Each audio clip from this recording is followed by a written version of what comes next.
Alors, les loulous, on se retrouve pour copier la fin de la poésie La Gelée. Petit rappel avant par rapport à l'écriture. Quand on écrit, on doit écrire la plupart des lettres entre deux interlignes. La ligne de terre, ici, la plus foncée, on avait déjà étudié ça, c'est quand on marche sur la terre et nos pieds ne vont pas au-dessus de l'herbe, qui est le deuxième interligne. Donc, toutes mes lettres vont être entre ces deux interlignes. Parfois, je prends l'avion quand je voyage. J'ai des ailes. Donc, toutes les lettres qui ont des boucles, elles ont le droit de prendre leurs ailes pour s'envoler jusqu'à 1, 2, 3 interlignes. Et parfois, il faut en construire une maison. On construit ce qu'on appelle les fondations. Là, on va les creuser dans la terre et on va descendre à 1, 2 interlignes. Voilà, toutes les autres lettres doivent être entre les deux. Alors, c'est parti pour la suite de la poésie. J'ai copié déjà les deux derniers vers de ce que vous avez copié hier. Et maintenant, on va écrire la fin. Alors, je trace une croix, vous ne la tracez pas. On saute une ligne et on écrit la suite. Mais moi,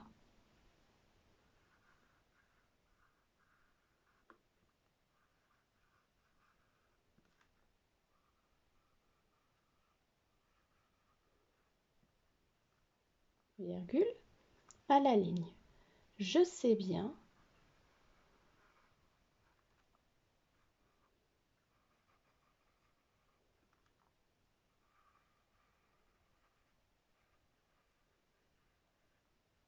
on va à la ligne, que c'est la lune,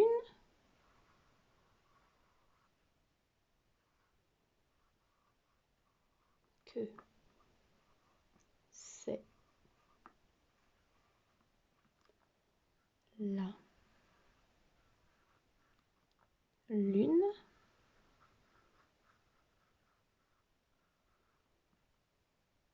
qui a fait craquer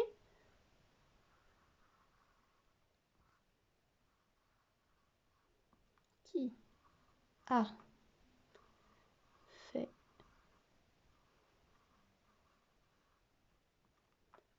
craquer, craquer,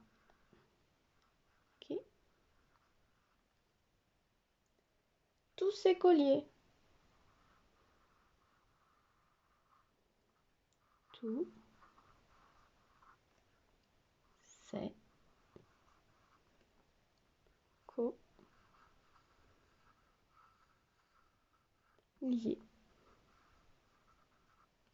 Point. On va encore sauter une ligne pour écrire le nom de l'auteur. C'est la personne qui a écrit cette poésie. Il s'agit de Anne-Marie Chapouton. Alors, on va faire 1, 2, 3, 4. J'ai fait 4 croix. Vous sautez 4 carreaux, vous ne dessinez pas les croix. Anne.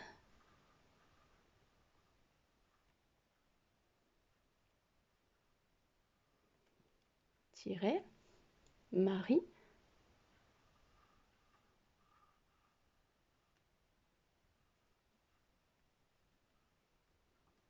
Espace. Chapouton.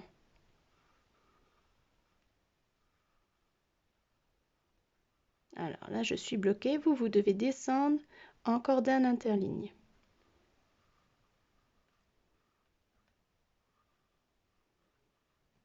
Voilà. Et là, la poésie est terminée. Je vais juste relever. Voilà. Ça bouge. Alors, par rapport à la poésie, quelques explications. Je vais déjà la relire et ensuite 2-3 explications. La gelée. Ce matin, il y avait des milliers de diamants dans les champs. Les gens ont dit « C'est la gelée !» Mais moi, je sais bien que c'est la lune qui a fait craquer tous ces colliers. Anne-Marie Chapouton. Alors, de quoi parle-t-on lorsque l'on dit des milliers de diamants dans les champs? Eh bien, en fait, quand il a gelé très très fort et qu'il y a ce qu'on appelle de l'humidité, de l'eau dans l'air, Cela fait plein de petites gouttelettes blanches, on voit plein de petites taches blanches partout dans les champs. Et avec les reflets du soleil, cela brille énormément comme des bijoux. Et c'est cette impression que cela donne de voir des milliers de diamants, parce que ça brille beaucoup. Pourquoi dit-on que c'est la lune qui a fait craquer tous ces colliers?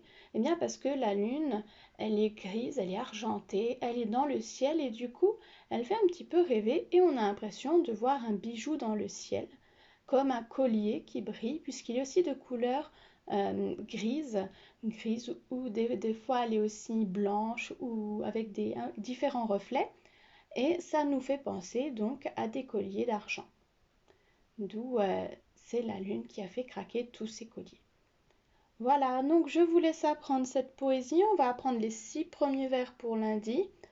Et à partir de lundi, on verra comment vous avez retenu. Et en fonction de ça, on apprendra les vers suivants.